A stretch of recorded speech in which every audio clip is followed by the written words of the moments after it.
And now to a story that is all new at 5:30. No one investigates like News 4. Back in November, we began digging deeper into an audit that revealed the Erie County Sheriff spent hundreds of thousands of dollars without any oversight. The Sheriff's office used the money in question to buy new Chevy Tahoes, office furniture, and a computer system. The Sheriff says he did nothing wrong. But News 4's Ed Dranch has uncovered some new legislation that would regulate these funds. Ed? Jackie, I've been working on this investigation, as you said, for nearly 3 months now, since we learned of the Sheriff's Office audit. The Sheriff has about $1 million to use at his own discretion, but through my investigation, I've learned that's all about to change.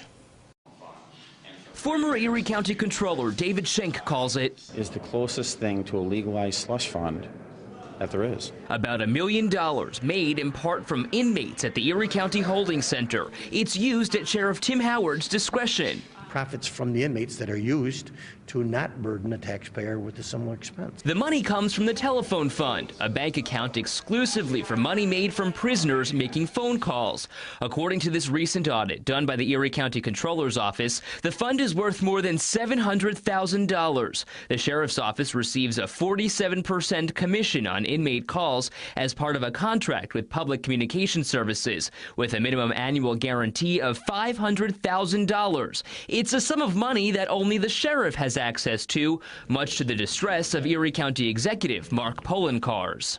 We saw this starting last year when there were purchases that were made by the sheriff's office that we weren't really too keen on. Last year, according to the audit, $490,000 from this fund was spent on prisoner transport vehicles. $270,000 was spent on 6 Chevy Tahoes used by 3 sheriff's deputies as patrol vehicles and at least 2 dog handlers. $140,000 was spent on office furniture, spent on more than 200 items, including at least 2 $600 filing cabinets and 100 chairs. Only $50,000, however, was spent on inmate programs. Did you use these funds improperly? No. According to this audit response from the sheriff, new patrol vehicles were a necessity, as the current fleet was unsafe and in bad condition, some with more than 200,000 miles.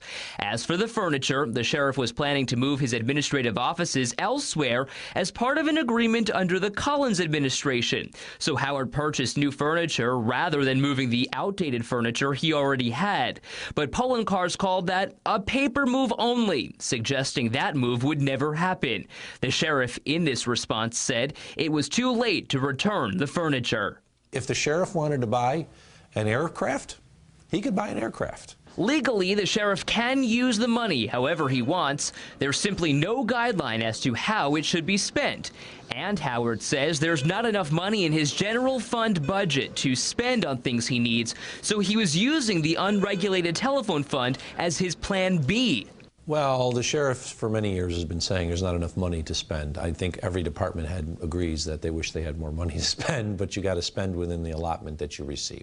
Now, Polenkars is calling for more transparency. He told News 4 the sheriff has agreed to hand the money over to Erie County, so legislators are aware of how it's being spent, even though there are no specific guidelines for what it should be spent on. I guess my question is, why would they reject that proposal if there's no real regulation as to how he can spend the money from that telephone fund? That's a decision of the legislature. So they may say it's inappropriate.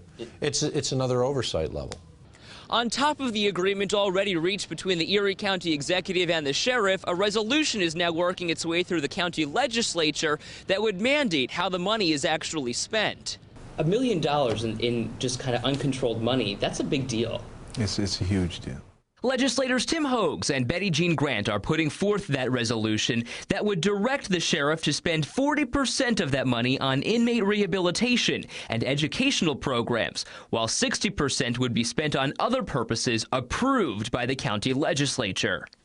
When you focus on safety and well-being and treating individuals properly, then you take it from the other side of not having so many lawsuits and issues going on in the facilities. And so there needs to be that focus. Through an official request, News 4 obtained this letter sent to the former Comptroller David Shenk from Thomas Beeline, chairman of the State Commission of Correction.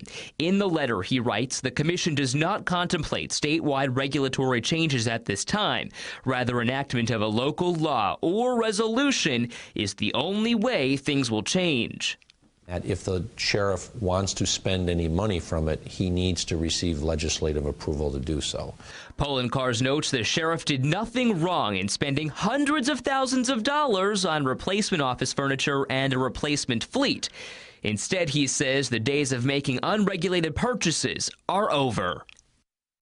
When it comes to that resolution I mentioned, it was tabled at a public safety committee meeting this morning, meaning it's still being discussed. I've asked the current controller, Republican Stefan Mihailo, to comment on the audit several times. My requests still have not been answered. You can see the full audit for yourself, along with a breakdown of what furniture the sheriff bought online at WIVB.com. Reporting live, Ed Drench, News 4 at 5:30.